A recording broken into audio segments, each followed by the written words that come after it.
أعوذ بالله السميع العليم من الشيطان الرجيم بسم الله الرحمن الرحيم والحمد لله رب العالمين وصلى الله على محمد وآله الطاهرين. Le statut du Rasoul de vendredi, troisième partie. Assalamu alaikum wa rahmatullahi wa barakatuh. Chers frères, chers sœurs, pour ne pas aller vite en besogne, je profite de l'occasion qui m'est offerte pour vous souhaiter mes vœux le meilleur et vous féliciter également pour la commémoration de la nativité ou de la naissance de Fatima Zahra as-Siddiqatul Kubra salamullahi alayha, la fille du messager d'Allah sallallahu alayhi wa sallam. Nous vous présentons nos félicitations et nos vœux le meilleur à cette occasion. Et Inch'Allah, ne nous oubliez pas dans vos doigts. Présentement, nous pouvons discuter de nos sujets. Dans la première partie sur le statut de Rasoul de vendredi, nous vous avons présenté le problème et le sujet. Le sujet était le statut de Rasoul de vendredi et le problème était la divergence qui résulte des savants et celle-ci conduit auprès de la masse chiite.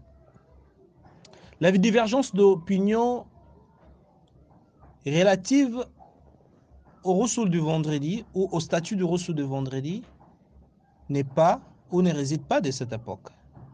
Elle est bien permanente et a commencé depuis l'époque des imams alayhi salam sur l'entendement de certains concepts. Et dans la première partie, nous vous avons présenté cette divergence et les avis partagés des savants. Également, nous vous avons présenté une série d'argumentations de ceux qui soutenaient l'obligation du Rasoul du vendredi et de notre bord, une série d'argumentations de ceux qui soutenaient la recommandation du Rasoul du vendredi. Puis la seconde partie sur le statut du Rasoul du vendredi était consacrée à l'analyse et l'étude sur l'argumentation de ceux qui croient ou qui estiment que le Rasoul du vendredi est wajib, donc il est obligatoire. Leur argumentation était subdivisée en 8 points. Nous avons analysé et nous avons compris que leur argumentation ne tenait pas debout pour justifier l'obligation du Rasoul de vendredi. Et dans la description de la présente vidéo, vous trouverez les liens de la première partie et de la seconde partie. Dans cette partie ou dans la présente vidéo, nous allons, Inch'Allah Ta'ala, analyser l'argumentation de ceux qui croient à la recommandation du Rasoul de vendredi. Et comme nous vous avons présenté dans la première partie, ceux qui croient à la recommandation du Rasoul de vendredi, leur argumentation, nous l'avons catégorisé en 5. Donc, alors que ceux qui croient à l'obligation du Rasoul de vendredi, leur argumentation a été catégorisée en 8. Voilà, cette analyse sera plus vite et ne va pas longuement durer, car il n'y a pas trop de points et il n'y a pas trop d'analyse à faire. Le premier point, ou le premier argument de ceux qui croient à la recommandation du Rasoul du vendredi, ce sont des narrations qui révèlent que le Rasoul du vendredi est sunna. et vous savez que ce qui est sunna n'est pas obligatoire.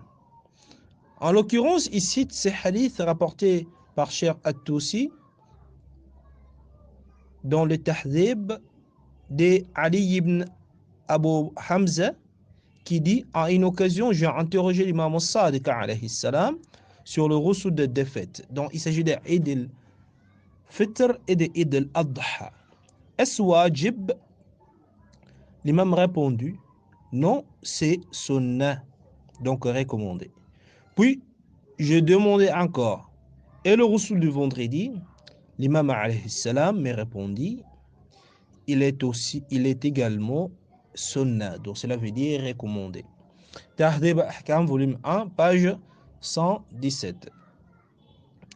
Alors, ils prennent ces narrations pour justifier le fait que le rousseau du vendredi est recommandé et non obligatoire.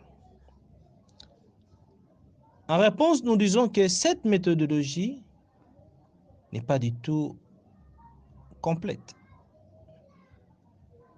Car, en l'occurrence, nous avons des narrations. En revanche, nous avons des narrations sur le fait que le rousseau du vendredi est wajib. En l'occurrence, on peut citer cette narration dans le Fiqh al-Rida alayhi salam. Vous savez, ces livres, ces précieux livres, Fiqh al-Rida, l'imam alayhi salam dit: sachez que le rousseau du vendredi est sunnatul wajib. Ne l'abandonnez point en voyage ni en permanence. Sunnatul wajib, ou en arabe on dit sunnatul mu'akkada, ou istihbab al-mu'akkada, veut dire une action qui n'est pas du tout obligatoire. C'est un jugement qui n'est pas obligatoire, qui est fortement recommandé. Cela veut dire quoi? Cela veut dire que son abandon requiert le karaha. Son abandon est détestable. Donc, sunnatul wajib ou sunnatul mu'akkada ou istihbab al-mu'akkada en français, fort recommandé et différent des sunnah ou des recommandés tout court. Car une action qui est recommandée, son abandon ne requiert absolument rien. On n'est pas châtié, on n'est pas puni, ni donc l'abandon d'un acte qui est ou d'une action qui est recommandée est mubah, c'est permis.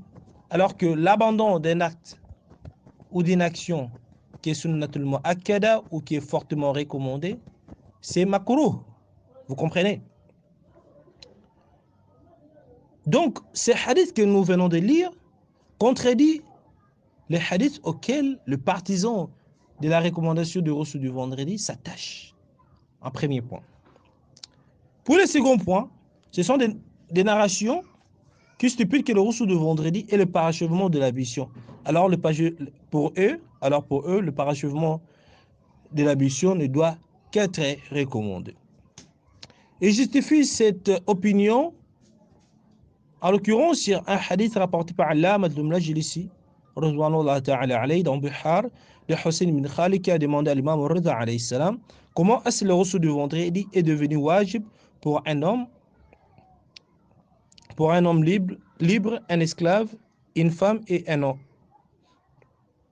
L'imam répondit: certes, Allah le Très-Haut exalté a parachevé les prières quotidiennes par les prières surrogatoires, dont les nawafil. Il a parachevé le jeûne du mois de Ramadan par les jeûnes facultatifs. Puis Allah a parachevé l'ablution par le rousseau du vendredi. Bihar al-Anwar, volume 81, page 129. Alors, il justifie la recommandation du rousseau du vendredi également à travers cette narration.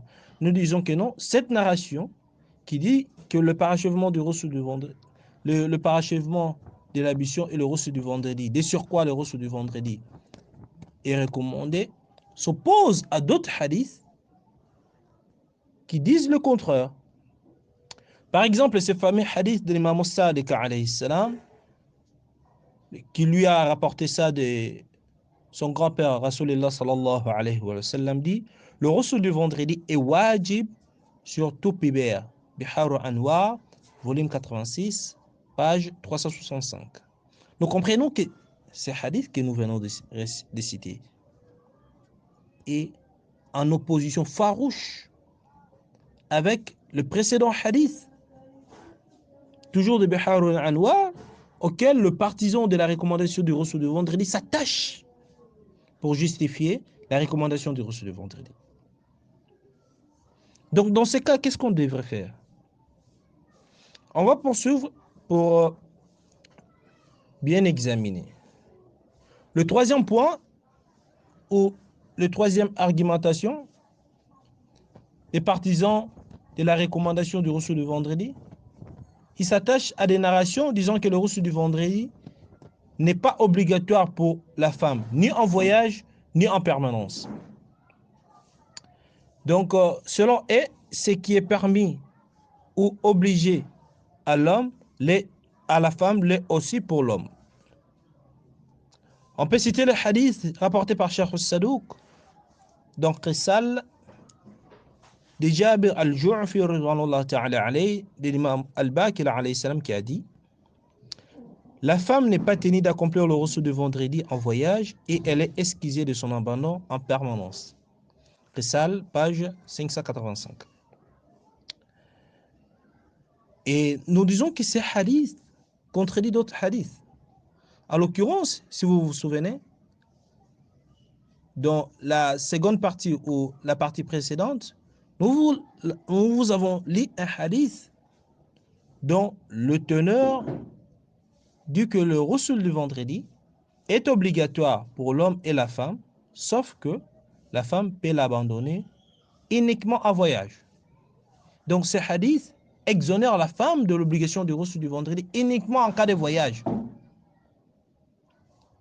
et l'oblige à faire le reçu du vendredi en permanent lorsqu'elle est chez elle ou lorsqu'elle est dans sa ville.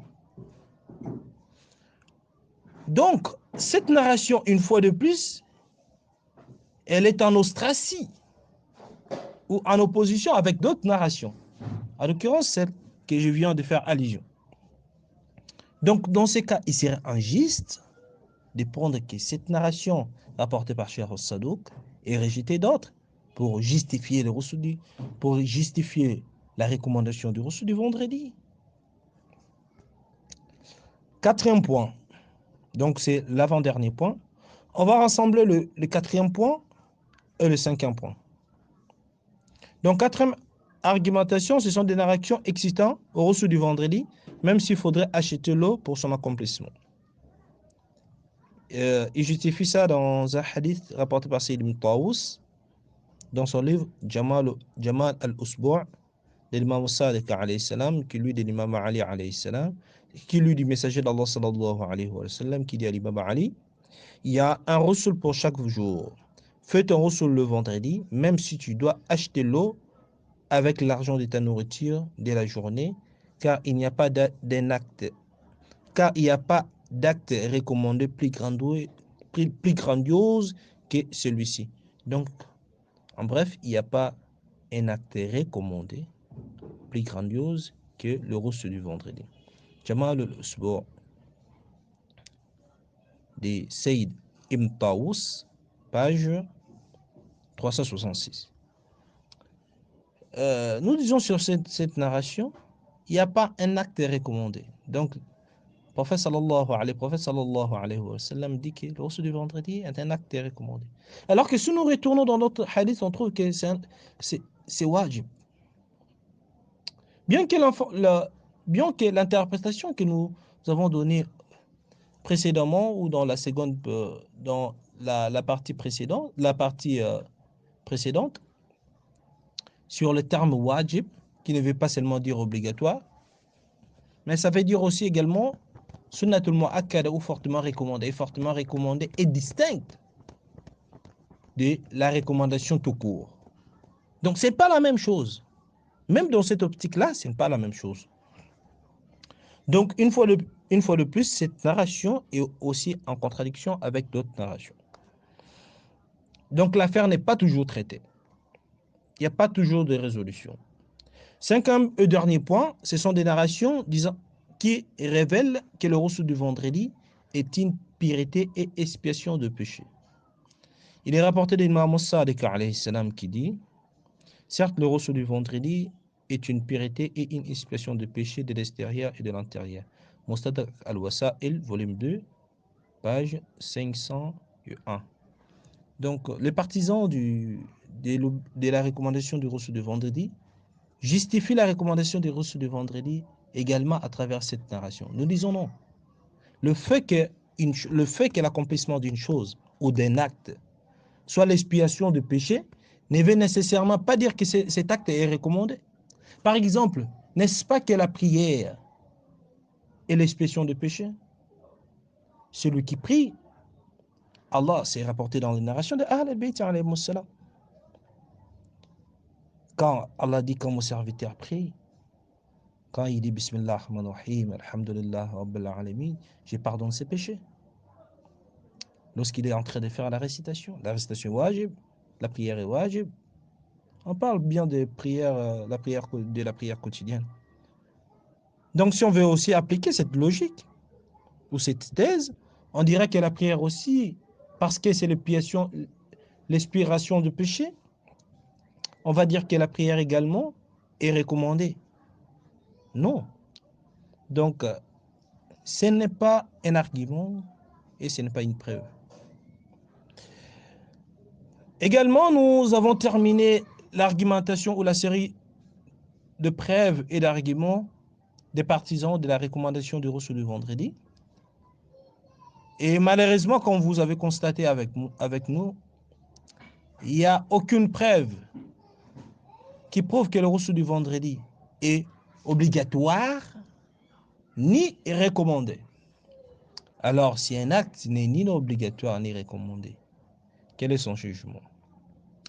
Chers frères, chères sœurs, au regard des textes et analyses que nous vous avons fait et lit ici ou dans nos vidéos, nous pouvons comprendre clairement que le ghusl du vendredi n'est pas, le statut du ghusl du vendredi n'est ni obligatoire ni recommandé, mais c'est fort recommandé.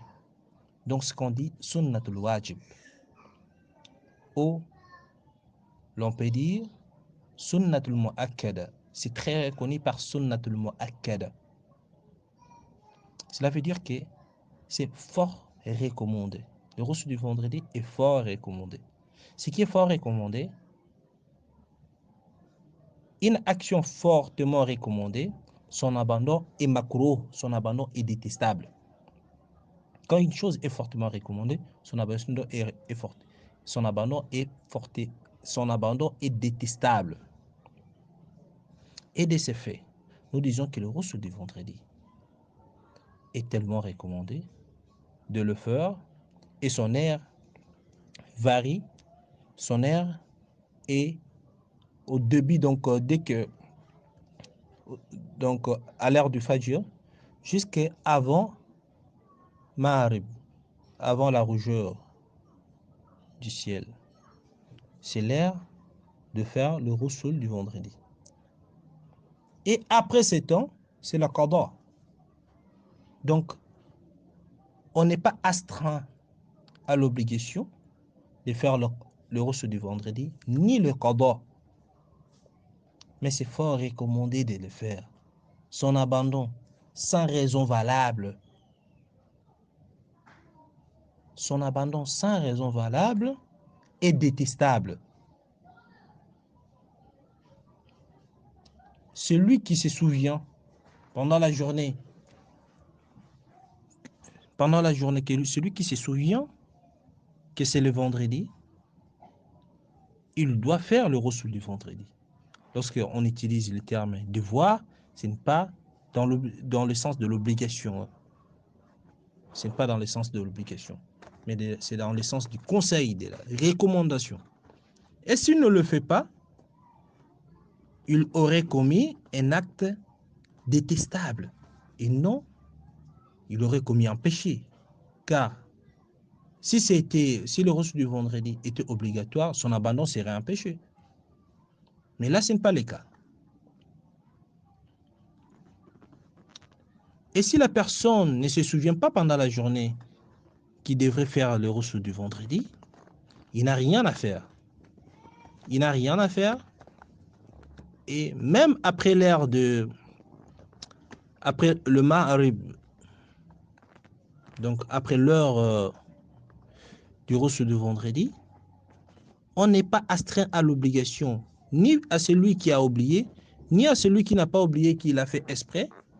Aucun n'est obligé de faire le ghusl du vendredi. Donc je pense que vous avez compris, et dans cette opinion, nous rejoignons l'opinion de Cheikh al-Mufid. Cheikh al-Mufid, je vous avais lu dans la première partie cette opinion de Cheikh al-Mufid, il dit wa amma arsal al-masnunat fa ghusl yawm al-jumu'ah sunnatul muakkada ala ar-rijal wa an-nisa. Et en ce qui concerne le ghusl recommandé, les actes qui sont fortement recommandés, on le met dans la listing ou la liste des actes qui sont recommandés. Mais on fait mention, on signale que c'est fortement recommandé, qui est différent des recommandés tout court. Cheikh Al-Mufidi wa ammal arsal al-masnunat, et concernant le ghusl qui sont recommandés, fa ghusl yawm al-jumu'ah sunnatul muakkada, et le ghusl du vendredi est fortement recommandé à la rijal wa nisa, aux hommes et aux femmes. Donc là, il a dit ça dans son livre Al-Muqni'a. Et